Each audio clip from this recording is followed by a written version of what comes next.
शेर, खरगोश और चालाकी। बहुत समय पहले की बात है।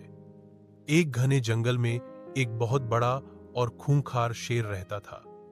वह इतना ताकतवर था कि जंगल के सभी जानवर उससे बहुत डरते थे।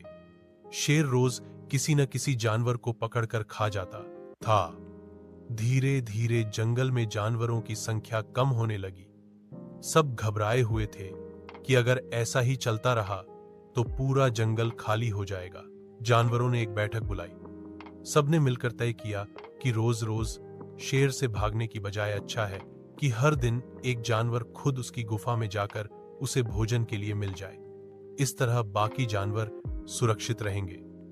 शेर ने भी इस शर्त को मान लिया, क्योंकि अब उसे शिकार के लिए मेहनत नहीं करनी पड़ती थी। हर दिन एक एक जानवर शेर के पास जाने लगा। लेकिन जब खरगोश की बारी आई तो उसने सोचा, अगर हम ऐसे ही अपनी बारी देकर मरते रहे तो एक दिन सब खत्म हो जाएगा। क्यों न मैं अपनी अक्ल लगाकर इस शेर से छुटकारा पाऊं। अगले दिन खरगोश जानबूझकर देर से शेर के पास पहुंचा। शेर बहुत गुस्से में था। इतनी देर क्यों की? वह दहाड़ा। खरगोश डरने का नाटक करते हुए बोला, महाराज, मैं समय पर ही निकल पड़ा था, लेकिन रास्ते में एक और शेर मिला।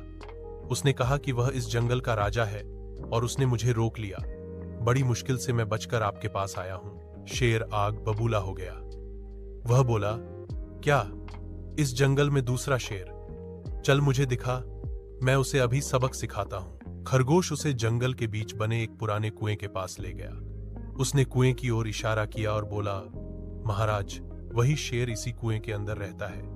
जब मैं आपके पास आ रहा था तो उसने मुझे रोककर कहा कि वही असली राजा है। शेर ने कुएं में झांक कर देखा। उसे अपनी ही परछाई पानी में दिखाई दी। शेर ने सोचा यह दूसरा शेर है। वह जोर से दहाड़ा। पानी में भी उसकी दहाड़ गूंज उठी। शेर को लगा सामने वाला शेर भी गरज रहा है।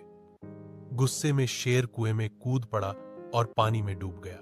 सारे जंगल के जानवर खुश हो गए। सबने खरगोश की समझदारी की तारीफ की और जंगल में चैन और शांति से रहने लगे। सीख, मोराल, अक्ल और समझदारी से सबसे ताकतवर दुश्मन को भी हराया जा सकता है।